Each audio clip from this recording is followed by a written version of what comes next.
2002 में 4 अप्रैल को 6 बजे धनंजय सिंह नदेसर से गुजर रहे थे। उसी वक्त उन पे हम अज्ञात हमलावरों ने हमला किया।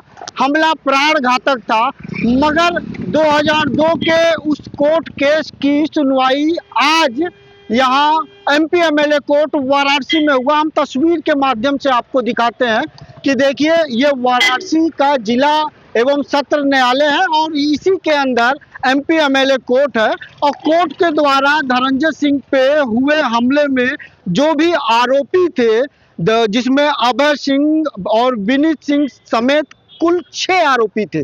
और आज एमपी एमएलए कोर्ट के द्वारा जो है धनंजय सिंह के जो भी हमलावर, जिनका उनके धनंजय सिंह के अनुसार जो हमला किए थे, जो कोर्ट केस में मामला चल रहा था, आज सुनवाई पूरी हो चुकी है। और एमपी एमएलए कोर्ट के तरफ से सभी जो है आरोपी, जो अभय सिंह समेत जो है जो 6 आरोपी हैं, सभी को दोष मुक्त करार दिया गया। देखिए, ये जब मुकदमा लगा, सबसे दुखद की बात ये थी कि कोई अपने सगे संबंधी के ही मुकदमे में जब फंसाया जाता है, कहीं से गलत नाम डाला जाता है, तो दुख की बात तो होती ही है। और जो हमारे खिलाफ शुरू से कोई साक्ष्य नहीं था। माननीय सांसद जी भी आप देखे शुरू से कहते आए कि नहीं, इनका नाम इसमें गलत तरीके से डाला गया। हमेशा वो कोर्ट में बोलते आए। अन्य मुकदमों में जहाँ भी उनको बयान देना पड़ा, एक ही बोले जबान कि नहीं, इनका नाम गलत तरीके से डाला गया है। तो मेरे खिलाफ कोई साक्ष्य नहीं था। न्यायालय पर पूर्ण भरोसा था और न्याय मिला हमको है।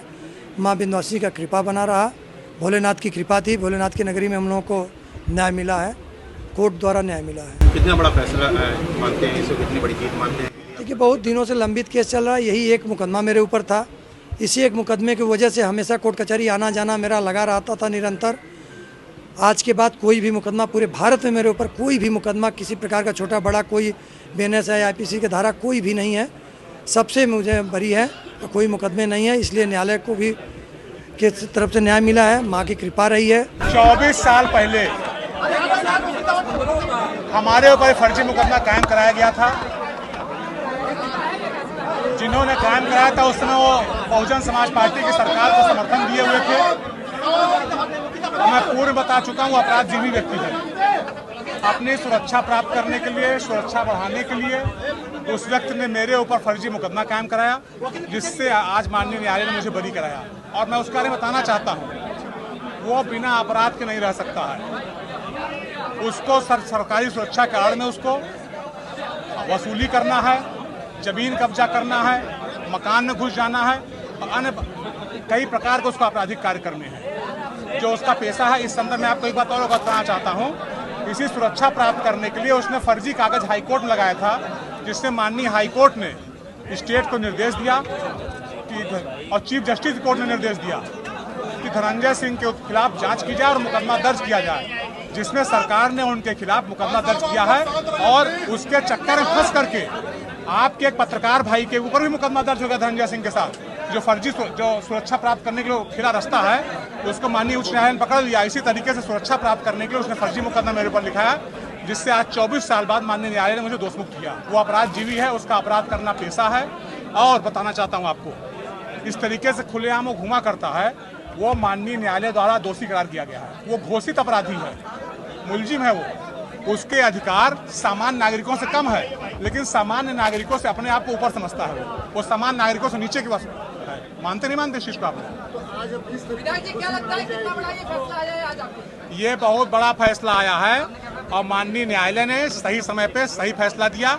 और इसके लिए मैं, हमारे अजय भैया हम लोगों के साथ नहीं है, आदरणीय अजय सिंह जी हमारे वकील हुआ करते थे, जिनके बेटे आज प्रिंस हम लोगों के साथ हैं, लगातार इस मुकदमे को लड़े। आदरणीय दीना बाबू जी, आदरणीय स्वामीनाथ यादव जी, जो कि आजमगढ़ से आते रहे लगातार पैरवी करने के लिए। इन लोगों ने बड़ी मेहनत की इस केस में, मैं इन सब का बहुत आभारी हूँ। इन्होंने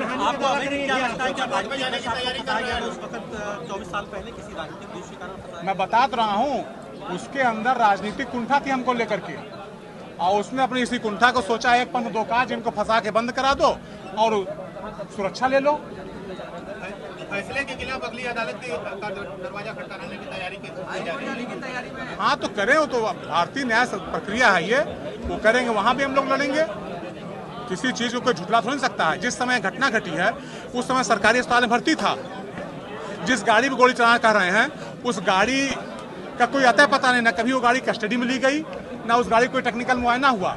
जिसको फर्ज बनाने कह रहे हैं उसने कहा कि मैं आज तक कभी दस्तखत करता ही नहीं, उसने मैं अंगूठा लगाता हूं, फर्जी उसकी दस्तखत पाई गई। तो सब फर्जी तरह के दस्तावेज पुलिस से मिल करके सारे फर्जी दस्तावेज इन्होंने तैयार कराए। बिल्कुल हमारी छवि धूमिल करने का प्रयास किया गया। इसके लिए हम लोग न्यायालय में जाएंगे और उन सारे व्यक्तियों के खिलाफ कार्रवाई कराएंगे कि जिन्होंने मेरे खिलाफ इस तरीके से साजिश रची। वाराणसी से न्यूज़ 24 के लिए अतकेश श्रीवास्तव की रिपोर्ट।